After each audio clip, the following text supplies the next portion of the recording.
Cleveland! This is for you! Oh wait, wrong year.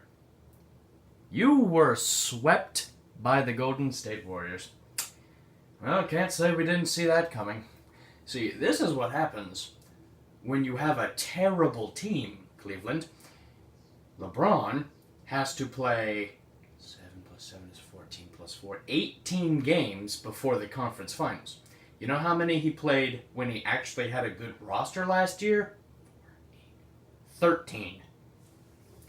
That was so much better on his body. But now, you had to get rid of Kyrie Irving and every single asset in the trade, with the exception to Ante Zizic, who hardly ever steps foot on the court anyway. Do you realize how bad you fucked that up? Now, we are getting news from Dan Gilbert, the man himself, the owner of the Cleveland Cavaliers, saying that they are going to build their future around fucking Larry Nance Jr. Alright, that just shows you how screwed you are, especially if you keep Tyronn Lue as your head coach. If you do that, you are fucked 7 ways to Sunday, and there's no one alive who could help you then. Okay, not even LeBron could help you fuckers out. Now that you're building around Larry Nance, there's going to be a long time of misery, anger, agony, pain, you name it. You're not going to be in the basement. You are the basement. Okay? That's how terrible you're going to be for these next few years. And you're just going to have to learn to live with it. Because you had every single opportunity to become a dynasty, yet you squandered it every single time. You had your chance in the early 2000s to become a dynasty led by LeBron James, but instead, you went after buzzword names that didn't help him out at all. Like Shaquille O'Neal in the last year of his career. Did you seriously think that was going to do anything? Because that just seemed pathetic to me. Sure, the team chemistry was a lot better than it is right now, but I mean, Shaq in his final year? Are you for real? And then there was that one huge guy. What was his name? He was 7'4", couldn't do anything but block. Oh, what was his name? Anyways, he was that forgettable for you anyways. That roster you built around LeBron James the first time around was fucking terrible. You squandered a chance to be truly great, which is something that has lacked in Cleveland for a long time. And then, once LeBron James left, well, you had to blow up the roster and rebuild. Alright. No one's blaming you for that. Anyone that loses their best player overnight will do some form of retooling. Okay, I'm not going to hold that over your head.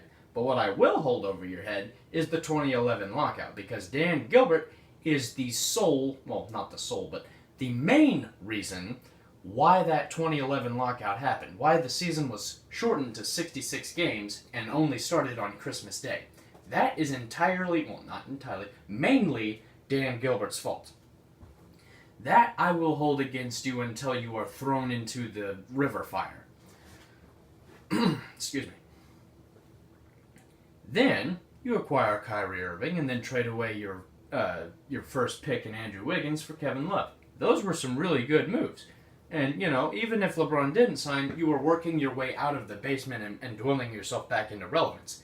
Then LeBron James came along and you became a title contender perennially because the Eastern Conference is so goddamn weak. Okay, 2015, your entire core was injured and you kept it competitive in 6 games. Okay, I'm not gonna blame you for that. I mean, Kyrie Irving and Kevin Love were injured, so it's not like you could do much. 2016 comes along, and holy shit, you actually won a championship. Well, I'm actually impressed.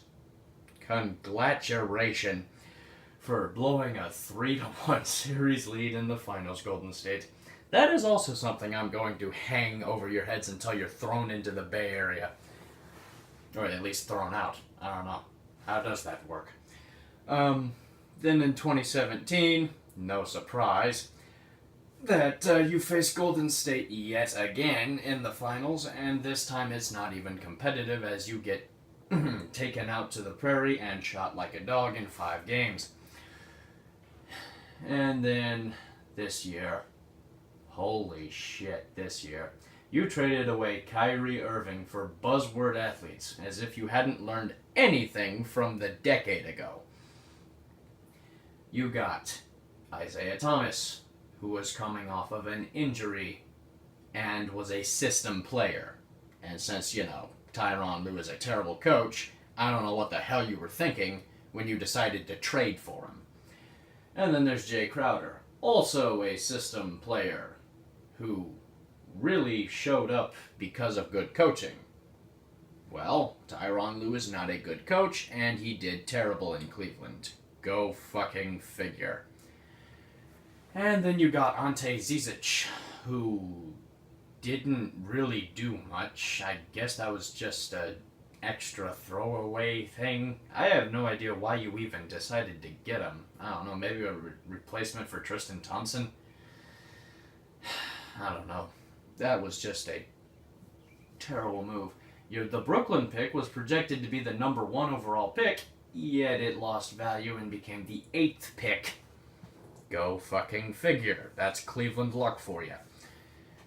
I mean, shit, every single asset that you got turned to shit, and it showed when you traded away nearly every single asset. You traded your own pick, Isaiah Thomas, Jay Crowder, Iman Shumpert, and several other pieces for other players who are way overpaid. You fucking idiots. Did you seriously think that getting rid of gargantuan contracts only to acquire younger players with gargantuan contracts would do anything? I mean, all it did was slightly improve your defense, and even then that did not show in the playoffs. I watched nearly every single game of the Cavaliers throughout their playoff run, and you could just tell that no one gave a fuck except for LeBron. Especially, what's his name? George Hill? Yeah, that guy was a complete bust in the playoffs. I can't believe that you thought it was a good idea to acquire him if he's going to play like that in the biggest games. Just, wow, what a season. Kevin Love is getting older. LeBron is gone. And apparently the piece that you're going to build around is fucking Larry Nance Jr. It's going to be a dark, dark time for Cleveland. For a long time. Also, who do I expect LeBron to go to?